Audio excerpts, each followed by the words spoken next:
बिहार की सत्ता पर 16 सालों से नीतीश कुमार विराजमान है और नीतीश कुमार के तरफ से ये दावा वादा किया जाता है कि बिहार में सुशासन का राज है, कानून का राज है, बेटियां पढ़ाने और बचाने की बात की जाती है। लेकिन विगत कुछ सालों से जिस प्रकार से मुजफ्फरपुर बालिका गृह कांड हुआ, उसको लेके बिहार सरकार की किरकिरी हुई थी, वहीं अब पटना गायघाट शेल्टर होम में जो सुपरिटेंडेंट वंदना गुप्ता पर पीड़िता ने आरोप लगाया, उसको लेके एक बार फिर सुशासन के राज पर सवाल उठने लगा। इस पूरे मामले को लेके पीड़िता दर थाने भटकती है और पटना डीएम के पास भी पहुंची थी। लेकिन जिस प्रकार से आनन फानन में समाज कल्याण विभाग के तरफ से क्लीन चिट जारी कर दिया गया और उसके बाद हालात देखिए कि मामले को कोर्ट ने स्वतः संज्ञान लिया। अब इस पूरे मामले की सुनवाई 11 तारीख को चलेगी। इस पूरे घटनाक्रम में बात करने के लिए हमारे साथ जदयू के नेता राजीव रंजन जी है, उनसे बात करेंगे, समझने की कोशिश करेंगे कि आखिर सुशासन का राज जो दम भरा जाता है, आखिर क्यों बेटियों को इंसाफ नहीं मिल पा रहा है। राजीव जी, मुजफ्फरपुर बालिका गृहकांड, उसके बाद गायघाट शेल्टर होम, आपके थाने पुलिस और डीएम के पास पीड़िता जाती है चीख चीख कर, आप बीती बताती है तो, लेकिन आपके डीएम साहब बैरंग लौटा देते हैं। वहीं समाज कल्याण रातों रात पीड़िता के कैरेक्टर पर सवाल उठा देता है। अगर कोर्ट स्वतः संज्ञान नहीं लेती तो ये तो मामला दब जाता। आप लोग किस बात का सुशासन की बात करते हैं? देखिए, मैं आपके चैनल के माध्यम से पहले भी और आगे भी बताता रहूँगा कि हमारी जो सरकार है, नीतीश कुमार जी के नेतृत्व में जो बिहार में सरकार चल रही है, यहाँ किसी भी आरोपी को बख्शा नहीं जाता है। आपने अभी अपने गायघाट के साथ मुजफ्फरपुर की भी बात की तो आपने देखा होगा मुजफ्फरपुर में जितने भी आरोपी थी सलाखों के पीछे हैं।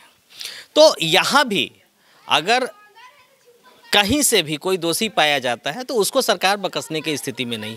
रही बात थाना या फिर प्रशासनिक पदाधिकारियों के स्तर पर अगर कोई लापरवाही है तो नीतीश कुमार जी यहाँ हैं। यहाँ न सड़क के लोगों को छोड़ा जाता है, न सदन के लोगों को छोड़ा जाता है।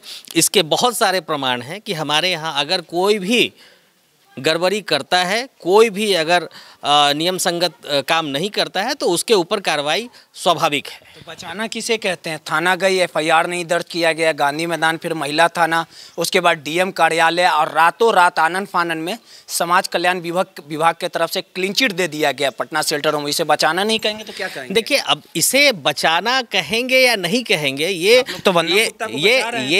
तय करने वाले हम कोई नहीं होते। एफआईआर तो दर्ज कोई भी जाएगा तो एफआईआर तो दर्ज हो जाना चाहिए। ये वो एजेंसी तय करेगी जिस एजेंसी को जांच के लिए अधिकृत किया गया है कि किसे बचाने की कोशिश की गई है या फिर किसी को फंसाने की कोशिश की गई। यह वो एजेंसी तय करेगी। जिस एजेंसी की बात जो भी एजेंसी इसकी जांच के लिए तय, हमारे सरकार की ओर से या फिर प्रशासन की ओर से जो भी एजेंसी तय की जाएगी, एजेंसी बनाया गया होगा या बनाई जाएगी, वो इस बात का फैसला करेगी कि ये किसी को फंसाने की साजिश है या किसी को बचाने के प्रयास किए जा रहे हैं। उठना लाजमी है। जब नीतीश कुमार जी कोई अच्छा काम करते हैं तो बखूबी उसको दिखाया जाता है, लेकिन आप एजेंसी की बात कर रहे हैं जिस पे जिम्मेवारी दी गई पुलिस, महिला थाना, गांधी मैदान थाना लौटा दिया गया।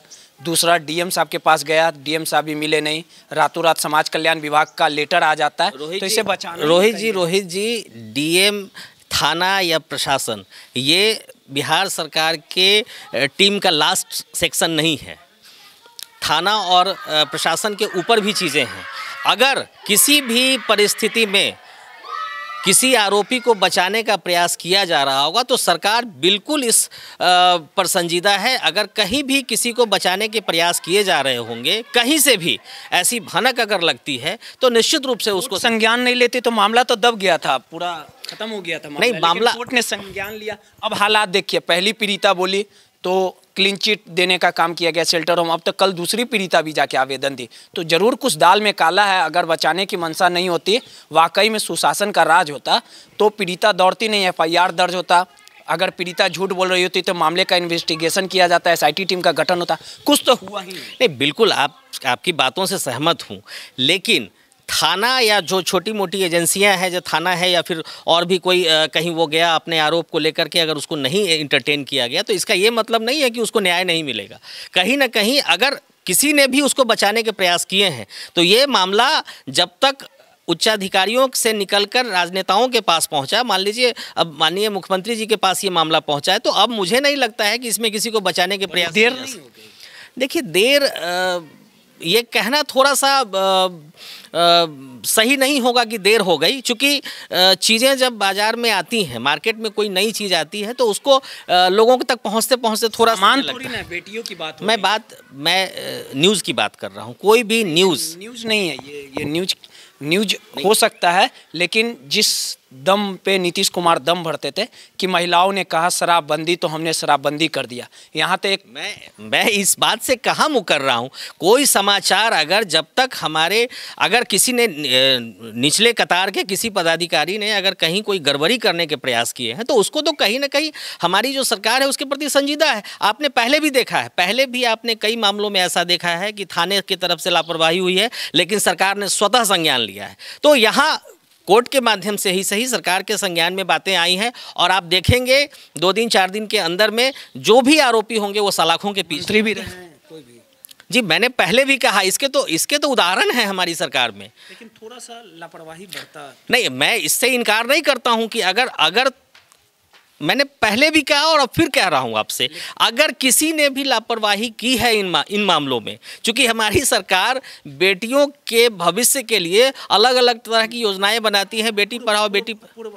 पूर्व आईपीएस अमिताभ दास ने कहा है मंत्रियों तक सप्लाई होता था, अगर वंदना गुप्ता मुंह खोलेगी तो तमाम जो बड़े बड़े मंत्री हैं सफ़ेद पोश है तमाम लोगों के नाम। देखिए ये तो अपने मुंह से किसी ने अगर उसके आरोप प्रस्तुत करें, और अगर उसके बाद कार्रवाई नहीं होती है तब फिर इस पर बात होगी। मैं कुछ भी कह सकता हूँ। पहले व्यक्ति हैं कि खुल के बोले हैं सरकार में। नहीं देखिए, तो इस पे बोल नहीं रहा उपेंद्र कुशवाहा जी। देखिए, अब उनके बारे में कमेंट करना मेरे लेवल की बात नहीं है। वो भी बोले कि हाँ पुलिस नहीं, मैंने हर बार यही कहा है कि प्रशासन हो या हमारे यहाँ के शासन के कोई व्यक्ति हो, अगर गलत करते हुए पाए जाएंगे तो नीतीश कुमार एक ऐसे व्यक्ति का नाम है जो किसी भी आरोपी को बकसने वाले नहीं है। देखिए, सीधे तौर पे ये राजीव रंजन जी थे जो अपना पक्ष रख रहे थे, पार्टी का पक्ष रख रहे थे। अगर समाज कल्याण विभाग या तमाम थाने की जो अधिकारी थे, अगर उन्होंने चुस्ती दुस्ती दिखाई होती तो हालात आज ये नहीं होते, कोर्ट को स्वतः संज्ञान नहीं लेना पड़ता। लेकिन इस पूरे मामले का रैकेट कहाँ तक है, जब कोर्ट पीड़िता से बयान लेगा 11 तारीख को, और जिसके बाद आगे की जो प्रक्रिया है, कानूनी प्रक्रिया, वो क्या कुछ होगा वो तो आने वाला समय बताएगा। लेकिन इतना जरूर तय है कि कहीं ना कहीं वंदना गुप्ता के ऊपर बड़े बड़े लोगों का हाथ है। इसी कारण आनंद फानन में क्लीन चिट देने का काम किया गया था। रोहित, NBC 24 पटना।